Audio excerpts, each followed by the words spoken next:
How's it going, everybody? Welcome into Armchair Analysis. Today is August 12th, 2025. This video is a little later than usual. I had to get some stuff put together and get it ready to go, but we are here now for conference previews. The next 10 episodes are going to be conference preview centric, talking about every conference championship predictions, stuff like that. So we're going to go through that. We're going to go through every single team, talk about players to watch, and over-under predictions on every single team in every single conference. Well, every team in the group of five. We already did that in our team previews. We'll kind of explain thoughts there, and I'll have you guys a little bit more in depth on the Power Four. But here in the group of five, it's going to be kind of a general breakdown of everything from, again, players to watch, teams, changes around the sport, and yeah, I think it's going to be a really solid way to go. So make sure you leave your feedback down below. If you're new around here, you leave a like, subscribe, comment down below. We are trying to hit 200 subscribers by the time week 0 rolls around, which is 11 days from today. I think we can do it. We've been on a pretty good roll lately. So we're certainly on the hunt for 200. So if you guys can help us out, that'd be great. If not, no worries. But I hope you guys enjoy the video either way. I'm going to take a drink frequently throughout this video. I'm still kind of getting over whatever crud or whatever you want to call it. I think I had a sinus infection, but it's kind of kicked my ass. So it's going to be interesting. We're going to get through it. We're going to push through, power through, and give you guys a good show today. Yesterday, the Ohio State preview was not my best work, and I am sorry for that. But unfortunately, the show kind of has to go on at some point. I can't just continue to take time off, and so yesterday, unfortunately, took a little bit of a slower. A little bit of a worse approach. Unfortunately, I don't like to do that, but hopefully we can make up for it today, and you guys enjoy. So with that said, let's go ahead and talk about the MAC. This is a conference. Both conferences we're talking about today, because we got MAC and Conference USA today, and both of these conferences have been decimated by the transfer portal over the last handful of years.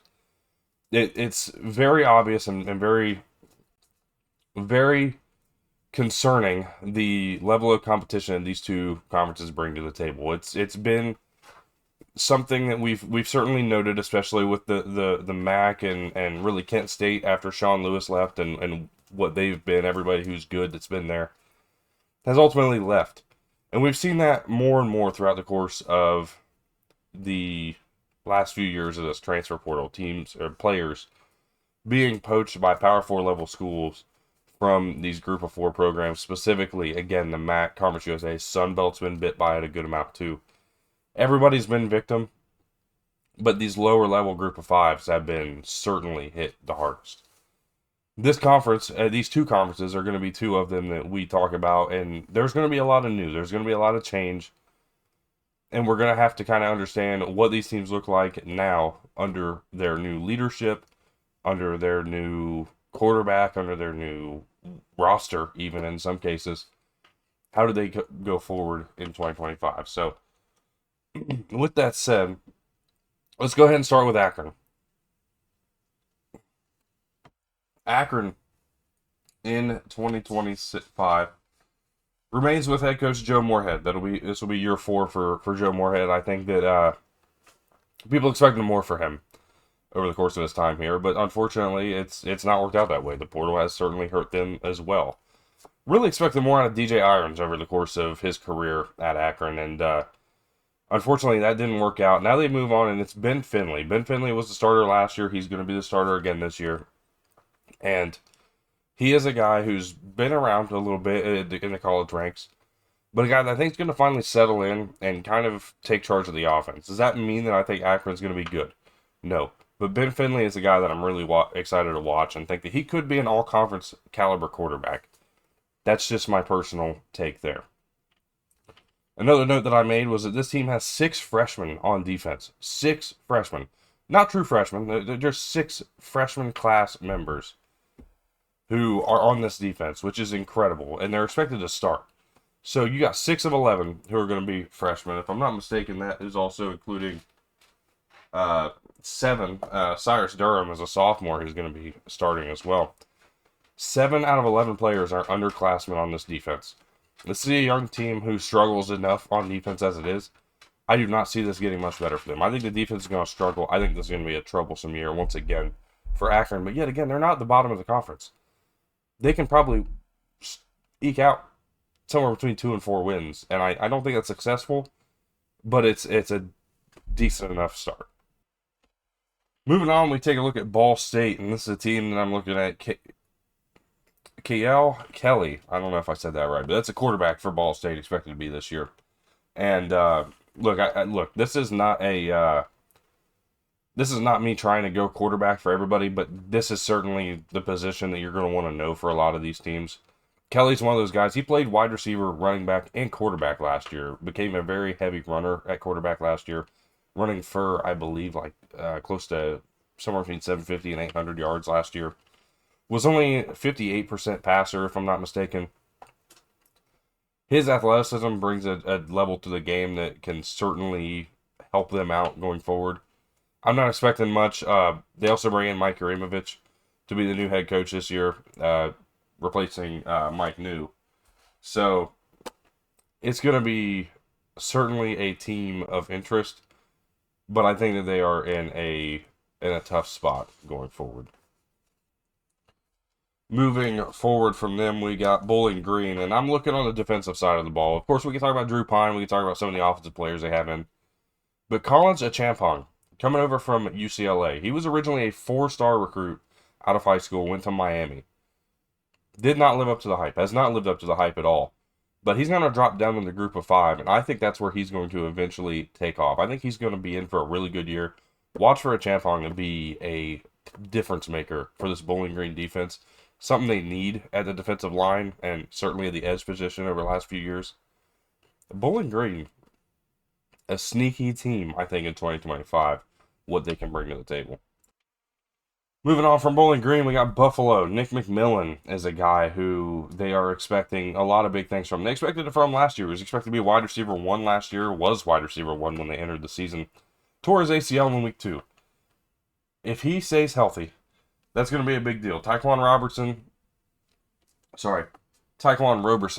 is the starting quarterback this year, or expected to be the starting quarterback this year. That's a big weapon for a first-year starting quarterback. You also have guys like Al-Jay Henderson, who they're really excited about, think he's going to be a star, all-conference style player. But Nick McMillan, I think, is all-conference caliber and certainly has the potential to really create some big things for this Buffalo offense. A team that is one of the favorites in this conference this year. Central Michigan, I'm looking at the linebacker room as a whole, the linebacker room. We talk about guys like Jordan Kwiatkowski, Dakota Cochran, 2 guys who I think are going to be really special players in the linebacker position. They're going to help Central Michigan a lot. The defense is going to carry this team going forward, especially this season. They're also bringing in first-year head coach Matt Drinkle. Comes over, if I'm not mistaken, he's coming from Army, offensive line coach at Army, if I'm not mistaken on that bit of information. This is going to be an interesting year, just to watch how they kind of progress forward, what they turn into, what their identity becomes. Central Michigan's been a team looking for an identity. Of course, Jim McElwain was let go, Drinkle comes in. It's a new era up there in, where are they at anyways? Mount Pleasant. I always forget it's Mount Pleasant. I always think it's some other name. But, yeah, I'm really excited for this linebacker room at Central Michigan. At Eastern Michigan, I'm looking at quarterback Noah Kim. And, of course, I'm going back to the QB position. But I think it's worth a while. Noah Kim started out his career at Michigan State. Started a couple games at Michigan State. Probably more than a couple at Michigan State. And then transferred out after... sorry, I've never heard a train here before. After Mel Tucker was fired, transferred out, went down to Coastal Carolina. Didn't play last year. Ethan Basco got the starts. No Kim sat the bench. Transfers again. He's going to join this Eagles program. We'll see what he brings to the table, but he's the guy that I'm watching. I think could really carry this team to not the next level, but could elevate their play a little bit. Kent State, I'm looking for defensive tackle Mason Maddox. This is a guy who played on both sides of the ball last year. He was an offensive lineman and a defensive lineman. He's making a full transition to defense, defensive tackle. Curious to see. I mean, that's an athletic guy to be able to play both sides of the ball like that, even if it is just on the line of scrimmage. Really excited to see what he does with a full year at defensive tackle under his belt. That's a big name that I'm looking for out of Kent State. Out of Miami, it's Daquan Finn, and it should be pretty obvious why. He was a star at Toledo a couple years ago. Transferred out, went to Baylor, got beat out for the starting job by Sawyer Robertson. Obviously, it was the right decision, but now Daquan Finn needs to find his footing again. He's going to land himself down there in Oxford, Ohio, leading the charge for the Red Hawks in 2025, a team that certainly has a lot of potential themselves, even though they are not returning a ton. NIU, I'm looking at LaDon Bryant, a guy who they seem to have a really lot of high hopes for coming out of spring practice, spring game. It seems that he was really solid. Makes me interested, curious even, to see what he's able to do. This is an NIU team that I'm just kind of... They piqued my interest a little bit. This is their final year in the MAC. They're then transitioning over to the Mountain West after this season. What do they do in their final year? Thomas Hammock, of course, riding the high of the upset win over Notre Dame last year. Certainly some questions to be answered for this Husky program. Ohio, I'm looking at running back C. Bangura. I think that he's a guy who they are excited to see take over the starting role. How does he replace Anthony Tyus, who rushed for over 1,200 yards last year, 9 touchdowns, I'm sorry. They're looking for continued success. The running back position has seemed to be a really good spot, but Parker Navarro is the guy that I think could lead this Ohio team. I don't think they're going anywhere. They lose Tim Albin to Charlotte, and I think they're fine with it. They're looking forward to Brian Smith, who was their defensive coordinator last year, to step up, take over the position, and let things go as usual. This is not a team that has really lost things over the course of coaching changes. Frank Solich goes out for Tim Albin. Things stay the same. They didn't really fall off. And even here, they didn't lose a ton in the portal. A lot of their star players return. This is a team that I'm really curious about in 2025. I'm sorry for all the throat clearing. I'm trying not to do it in the mic. I know that's annoying. I know that sounds probably gross or whatever, but so there's times where I just cannot control it.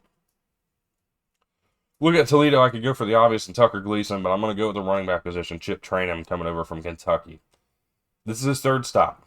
Typically, I don't like third stops, but when you're going from 2 Power 5 schools who are pretty solid running the ball down to a Group of 5 school who doesn't really care if they have to run the ball or not because they got a great quarterback, he's going to be a really fun asset to this offense. I think Chip Trainum is going to be one of the most unsung players in this conference in 2025. At UMass, I'm looking at Jaquez Gibson, if I'm not right.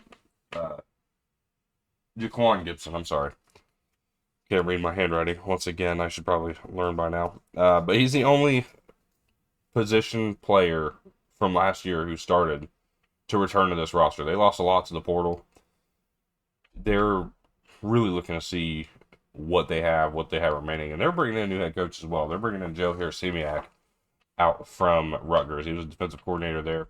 Certainly a guy who can, I think, get the job done there. I think people are kind of sleeping on UMass. I don't think they're going to be a conference contender this year.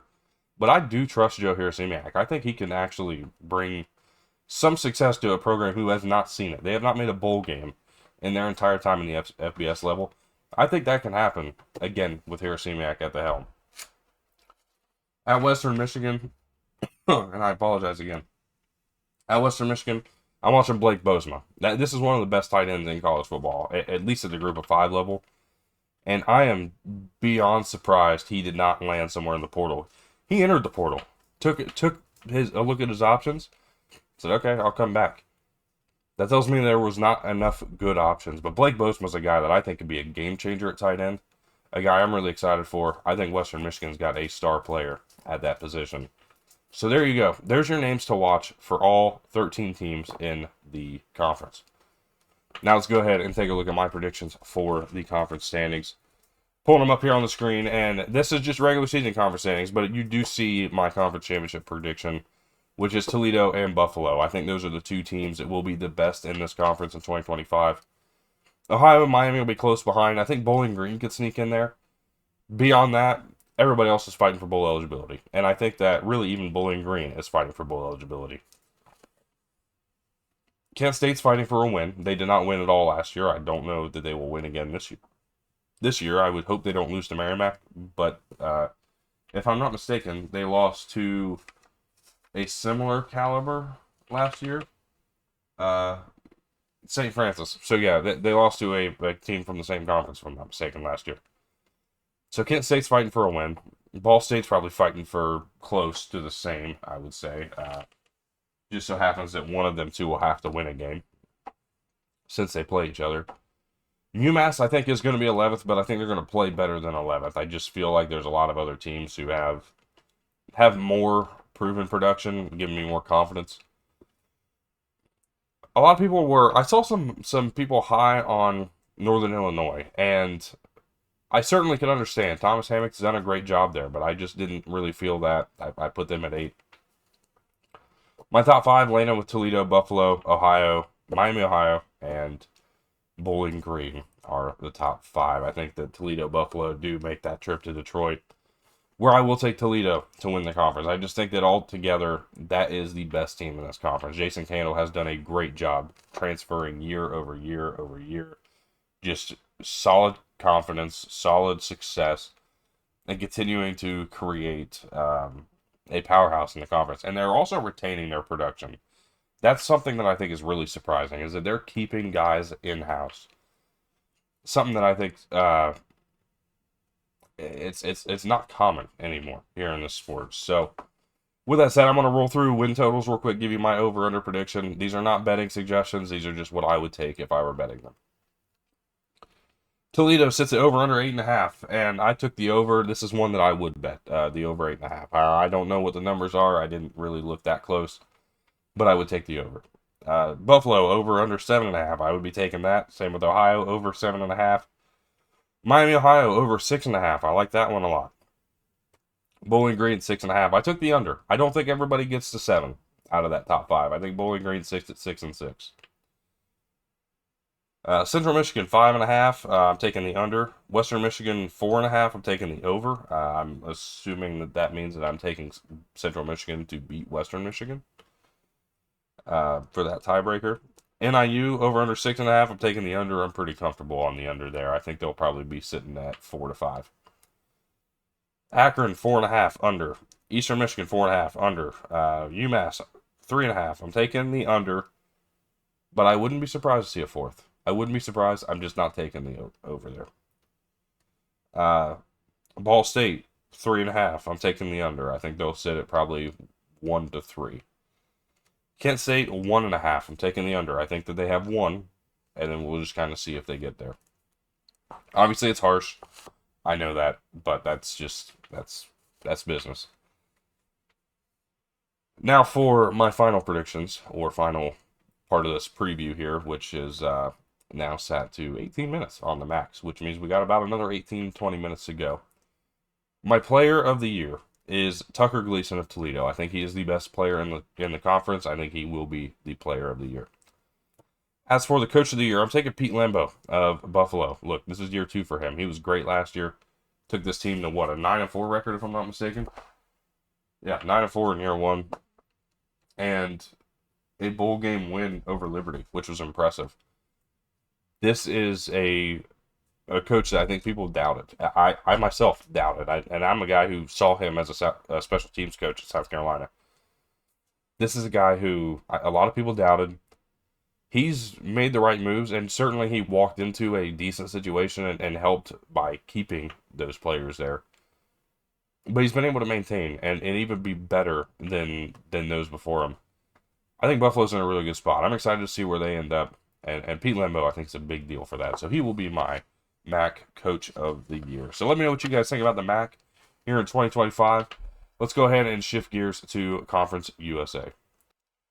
Unfortunately, you're going to keep seeing like random cuts. I keep pausing, trying to not cough or sneeze or anything, and some gets cut out and editing, which I don't do a lot of, but especially like these last couple, I feel bad again with all the coughing and sneezing and everything else.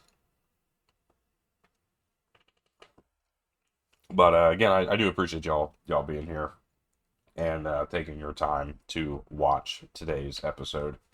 and every other episode. By the way, if you guys want to check out preview season or just go see what I said about your team in the Power Four, you can go ahead and click the link. Well, I'm sorry, the link's not in the description. You can go ahead and click onto the channel. Go to the playlist. It's on the channel, titled Preview Season. And you can find every single of the 68 team previews on that playlist. It's super fun. It was a great 60, well, it ended up being like 70 days, but it was great. 68 previews. I had a lot of fun. We saw a lot of growth from the community here, and I'm just super pumped about that, and I'm excited to see where we go forward. So thank you all for tuning in. Thank you all for making that so fun, and certainly ensuring that that comes back in 2026. Moving forward, let's talk Conference USA, and we'll go through names to watch as we did with the MAC, so you guys get to get another kind of feel for how this is going to go throughout the rest of the week, with maybe a little bit extra into it, baked into the shows. Let's go through our names to watch, and this starts with Delaware. I'm looking at wide receiver Jake Thaw. Some of you will remember Jake Thaw, the punt returner who almost got a safety in the Rose Bowl, that almost lost them the game against Alabama, but made a heady play, got it out to the 5-yard line, saved the game, and saved the season for Michigan, winning a national championship that year. Jake Thaw transferred to Delaware after that season, and he's a guy who I think can be a solid playmaker. I think he has that potential, and I think he can certainly do it at the Conference USA level. He's kind of the guy that I'm looking for in this offense, a spread offense, to really kind of step up and be, I don't want to say a Wes Welker because that's a really high praise, but he can play that kind of a role, I think, in this offense and look the part. Doesn't mean he is a Wes Welker type. It doesn't mean he's as good as Wes Welker. It just means that that's kind of the role I think he'll play. FIU, I'm looking at Kejon Owens. This is probably my favorite player in the conference, without question. I think he is a star of a running back. I'm surprised he's still at this program. And I love FIU. I really think that they deserve some love and some credit. But Kejon Owens is a guy who I'm really just pumped to see, because he's going to be the guy in this offense. Remember, they lose their 2-star wide receivers. If I'm not mistaken, Rivers and Patterson are gone, and I believe both of them went to Georgia Tech. They lose their 2 best wide receivers. They need somebody to step up, and I think Owens is the guy to do it. Cannot wait to see what he brings to the table. This is going to be a fun team, a fun offense, and they bring in a new head coach themselves this year, bringing in Willie Simmons, who comes over from Duke. He was formerly their running backs coach. He was in the line to take this job a handful of years ago. I think it was back in 2021 when they originally hired Mike McIntyre instead. Willie Simmons finally gets his shot. Was great at Florida A&M a handful of years ago. I think he was 45-13 over the time there. Willie Simmons is, I think, going to be a really good coach. And I think he's going to lead this team a lot more to a surprising level than people may expect. Jacksonville State. I'm looking at Gavin Wimsatt on his 3rd school. He's coming down from Kentucky, formerly at Rutgers. He started before, and he's played a really high level. I'm excited because I really look forward to seeing what he does with offensive coordinator Clint Trickett. Yes, it's that Clint Trickett. He is taking over the reins of the offense at Jacksonville State. Again, new head coach over there as well. Charles Kelly. Sorry, it took me a minute to find that. I just figured I'd open to the page and get it right. Just cannot wait to see what this Jacksonville State team looks like and how they kind of move forward after the Rich Rod era. Kennesaw State, I'm looking at Don Elias Johnson. He's kind of their leader on defense, was their leading tackler last year, a guy that they're really excited about. I think that the defense is going to carry this team. They are in kind of an interesting spot because they're one of those teams that came up that just doesn't have support behind them. And they're a team that I'm excited to watch because I think that as time goes on, being close to Atlanta, being in that position where I think that they can eventually start pulling in some NIL stuff, it's going to take some success beforehand before people start really buying in. And they bring in Jerry Mack, who was at the NFL ranks. If I'm not mistaken, he's coming over from Jacksonville. I'm curious to see what this team looks like. I can't say much more than that, but I am excited to see what they ultimately turn into. At Liberty, I'm looking at Ethan Vasco. He reunites with Jamie Chadwell. He originally committed to Coastal Carolina with Jamie Chadwell as a freshman. Obviously, sat behind Grayson McCall. Uh, took over the starting job and was a starting quarterback there last year. And decided, you know what, I'm going to go back to Liberty. They lose Caden Salter. Time to step in. I already know the offense, or feel like I know the offense. I think that's going to be a really good pairing. Ethan Vasco is a guy that I really like as a quarterback. I think he's one of the best group of five quarterbacks out there, and can certainly lead this Liberty team to the successes that we've seen over the last several years. Louisiana Tech. I'm looking at excuse me. I'm looking at Emmanuel Ogans. He is a guy that they are excited about simply for his ability to create things off the edge. If he is a backfield producer like we expect him to be, he is going to be a lot of fun, and he's going to create some serious problems for opposing offenses. He could certainly produce at the Conference USA level. Cannot wait to see him on the field. Middle Tennessee State, I'm looking at the whole defensive line. They went after defensive line. They were one of the worst last year in this conference. Year 2 under Derek Mason, defensive coordinator, a guy who many think is a guru on the defensive side of the ball, has been around this Tennessee area before, obviously, with his time at Vandy. Taking over MTSU last year, year 1 what they expected. I think this year is going to be a little bit better. Middle Tennessee is a team that I think is a fun sleeper in this conference. Missouri State quarterback Jacob Clark. It's simply for his experience against good quarterbacks. Or good defenses. Sorry, not good quarterbacks, even though that would certainly apply as well.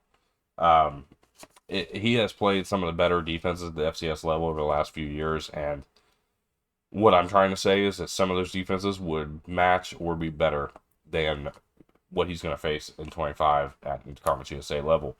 Meaning he could probably lead this Missouri State offense to be really solid. The rest of the team is something I'm curious about, uncertain about, as I am with really any team that's coming up right now. But Jacob Clark's the guy that I think they're really, really excited about. Obviously, coming back, but a guy that I'm looking forward to watching at this level. New Mexico State linebacker Tyler Martinez is my guy that I'm watching here. And I'm watching this entire linebacker room, but it's really Tyler Martinez. I think he's one of the best linebackers at the group of 5 level. And I would rate him top 10 at the group of 5 level personally. He's one that is going into his senior year. So, I mean, he's pretty much done after this, but I'm just looking forward to seeing what he brings to the table. And seeing this New Mexico State team get out on the field again this year. At Sam Houston, really a lot of new looks, including new head coach Phil Longo coming down from Wisconsin. I'm looking at Alton McCaskill coming over from Houston. Prior to that, was at Colorado. Alton McCaskill's a guy who was like a power running back who everybody expected to be really solid, never really took off anywhere. Took off better at Houston than he was at Colorado. I think he can play really well again at the Conference USA level. I think he'd make a really good addition to this offense. And another option for Hunter Watson as well, the quarterback down there in where are they located again? Huntsville. Sorry, I'm not great with my geography as it is. UTEP, I'm looking forward to this team a lot just because I think their wide receiver room is going to bring them a lot of success. And I'm not saying they're going to be great because I do have them kind of lower in this conference. But Scotty Walden is building this from the ground up, and I think it's going to take him some time. Give him that time, and you are going to see true improvement in this program. Just not quite yet. I think this year we're maybe a year off of him being legitimately good. We'll know early, though. They play Utah State on the road in Logan week 1. Western Kentucky. Everybody's talking about Maverick MacGyver. So I'm going to talk about him, too. He's the talk of the conference. The talk of Conference Player of the Year, talk of, you know, if anybody can be the first team all-conference QB, it's going to be him. I don't know if I agree with all of that, but I think he's certainly going to be good. He was worth talking about, clearly. He's stepping into an interesting spot because he took over for Caden Veltkamp. And Veltkamp left for FAU. So clearly there was something there. really interested to see what MacGyver brings to the table for this team. So with that, those are your names to watch. Let's go ahead and bring up the standings that I have for the Conference USA in 2025. As you can see here, we do have Liberty and Jacksonville State as your top two, and that is my conference championship game. I would have Liberty at this moment winning the conference. Just think Liberty's that good. I really do trust Jamie Chadwell. I trust the program they've built. And I trust Ethan Vasco. I think that's probably the biggest thing. I think he is the best quarterback in this conference. There's arguments for some other players, but I think he's the best quarterback in the conference. And I'm really excited to see what he brings to the table. Jacksonville State's going to be really solid. I'm excited for Charles Kelly, year one, as a head coach. I think he'll uphold the standard that was set previously by Rich Rodriguez. Western Kentucky is going to be good. I just don't think they're going to be conference championship worthy. Louisiana Tech, quiet team, could do it. FIU is a sleeper because everybody realizes they lost their wide receivers. I think FIU could still be solid. Not sure. Could be. Middle Tennessee, again, another team I think could be. Really, anybody in that top 7, I think, can win this conference. 8 down, hard to say. Remember, we get weekday Conference USA and MAC, by the way. We get MACtion and Conference USA action during the weekdays throughout the course of the season. So, a lot of stuff to watch. Tuesday, Wednesday, Thursday, throughout the course of the year. But really excited for that. So let's go ahead and talk over-unders, and then we'll talk Player of the Year and Coach of the Year. Excuse me. I'm going to take a quick sip of my water. I know this isn't live, and I can cut that out, but I don't want to say I'm lazy, but I just, I don't know. I don't have the time, I suppose, to do all the editing and stuff like that. So I apologize. If that bothers you, I'll work on it. Let me know in the comments if that's something you guys want me to take out of these videos. But it saves me just a little bit of time that I have. Looking at Liberty, have them winning the conference, 9.5 is their win total. I think they'll go over 9.5. If I'm looking at their schedule, which I have not done recently. Yeah, I buy 9.5. I think they can certainly do that. They'll be favored in pretty much all but one game, James Madison. I think they'll get over 9.5. Jacksonville State sits at 6.5. I'm taking the over on that. I think they will be certainly better than 6.5. Western Kentucky sits at 7.5. I think they'll go under. I think that they will probably sit right at 7. Louisiana Tech at 6.5. I have them over. I think they'll get to 7. FIU 5.5. I think they'll make bowl eligibility. I think that's about their peak, but I do think bowl eligibles for them. Middle Tennessee State over 4.5. Another team that I think could probably make bowl eligibility. That's about it. UTEP over under 5.5. I think somebody has to go under. It starts with UTEP. Missouri State under 4.5. Sam Houston under 4.5. Delaware, New Mexico State under 4.5 for both of them. Kennesaw State under 3.5. I just think that everybody kind of stays chalk where you see it. Top 6 go over, bottom 6 go under. UTEP's probably the floater in there. I think they'll probably go sit somewhere between the two. I really see probably maybe 6. I just think that the top 6 are better than the bottom 6, but hard to say. This is a tough conference to pick, given the fact that there's so much change, similar to the MAC. Going to be a really tough conference to look for and pick your poison there. But I have taken Liberty again to win the conference over Jacksonville State. My player of the year is Kajan Owens. I think that he is, again, I talked about him during the FIU segment, and I continue to talk about him. I think he is going to be the best player in this conference, hands down, or at least the best non-quarterback, and I think that's going to mean something this year. Coach of the year, I'm taking Charles Kelly, Jacksonville State. Just the ability to maintain and kind of bring this team to the level that I expect them to be this year. I think it's going to be impressive. I think it's going to be something that people don't expect. It's going to lead to him being voted again as the Coach of the Year in this conference. So let me know what you guys think. That is it for the Conference USA and MAC previews today.